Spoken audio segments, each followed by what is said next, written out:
New York City just elected a socialist Muslim mayor in the middle of Donald Trump's second term. And what made millions of voters decide this is the way to beat Trumpism, not run from it? This wasn't just a mayor's race, this was a political earthquake. Zohran Mamdani, a 34-year-old state lawmaker from Queens, just beat two giants, former Mayor Andrew Cuomo and Donald Trump's machine. And now the big question is, does this prove a new playbook to fight Trump's politics? Hello viewers, I'm Kavya Khandelwal and you're watching The Edge.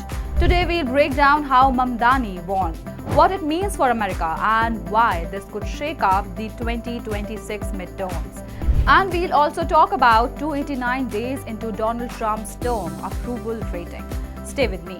Now we'll talk about the rise no one saw coming. Picture this, New York City, the home turf of Donald Trump, the skyscraper capital where billionaires pull strings like it's a puppet show.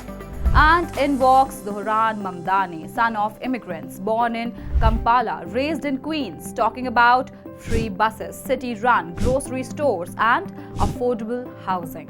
Not the usual Wall Street language. Just a few years ago, he was practically unknown, knocking on doors with volunteers, not donors. He beat Cuomo in the Democratic primary, which already shocked people. But doing it again in the general elections, with Trump personally attacking him, calling him names, questioning his loyalty and heritage. That felt like watching David beat Goliath with a Metro card instead of a slingshot. The attacks that backfired. Trump called him a Jew hater. Business elites like Bill Ackman threw money at his rivals. Conservative media ran headlines like clockwork. Even some Democrats didn't want to back him fully. Normally, that kind of pressure crushes a candidate. But here's where the plot flips. Instead of shrinking, Mamdani leaned into the fight. He didn't talk in policy jargon. He talked like someone standing outside a bodega arguing over grocery bills. He didn't go culture war mode. He went cost of living mode. Rent, food, transport, childcare, real world pain points. And New Yorkers listened. It became less about ideology and more about survival. Now let's talk about the strategy that broke the script. Mamdani's team didn't rely on TV ads and fancy consultants. They built a ground army. Think political campaign meets street level hustle. Thousands of door knockers. Young voters mobilized like it was a concert tickets line. Immigrants and working class folks who never saw a reason to vote before. South Asians, Muslims, Latinos, Black communities. A TikTok and Instagram strategy that felt like group chats, not speeches. He didn't sound like a politician. He sounded like someone in that WhatsApp group where everyone complains about rent hikes. And suddenly, people who never show up showed up. That's how NYC hit a higher turnout than its last mayor's race by 3 p.m. on election day.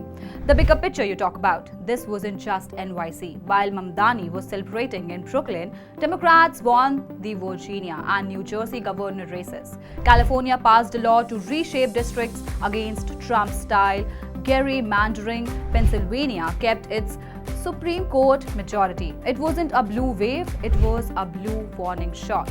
Trump didn't take the blame. Of course not. He said turnout was low because his name wasn't on the ballot. But data says otherwise. 289 days into Trump's second term, his approval numbers are sliding off a cliff. 39% approve, 58% disapprove, 4% aren't sure. That's a net approval of -18, the lowest point of either of his terms. And the erosion isn't subtle. Young voters, they didn't just drift, they fled. His net approval among Americans under 30 has crashed from +3 when he returned to office to -40 today. Even white voters who backed him by double digits early on are now split. Every state but Idaho has moved against him. Oklahoma went from +27 to -12. That's not a shift, that's a plot twist. And on the issue he built his political identity on, immigration -7, inflation and prices -33, a president who promised skyrocketing incomes and roaring jobs is instead watching his base quietly ask, wait, where's the roaring? These elections weren't random wins. They were voters saying cost of living matters more than culture fights. The fear inside both parties? Let's be real. Democrats are split. Half think you beat Trump by going moderate. Half think you beat him by going bold, young and progressive. But Mamdani just proved something uncomfortable for both sides. People aren't choosing left versus right. They are choosing who actually hears them. If Mamdani pulls off free buses and cheaper groceries in New York, expect copycat campaigns across America. If he fails, expect the establishment to say, "See, told you socialism doesn't work." This isn't just a mural term, it's a test case. Now let's talk about a blueprint or a warning sign, the moment that stuck. In his victory speech, he said if anyone can show a nation betrayed by Donald Trump how to defeat him, it is the city that gave rise to him. For me, it's bold, almost cinematic. New York, the city that launched Trump's brand, now elects the political opposite of Trump, and Mamdani calls NYC the light in political darkness. Even if you disagree with him, there's some poetic symmetry there. Now, why this matters for everyone watching, whether you are in India, the US or anywhere else, this election showed a global truth. People are tired of shouting matches. They want someone talking about their rent, not their rage. This wasn't about being Muslim or socialist or young. It was about being relatable and present. Mamdani didn't promise hope. He promised groceries, buses and childcare, and New York said yes. Final thoughts? This victory doesn't end Trumpism. It doesn't guarantee a progressive future, but it does open a new door.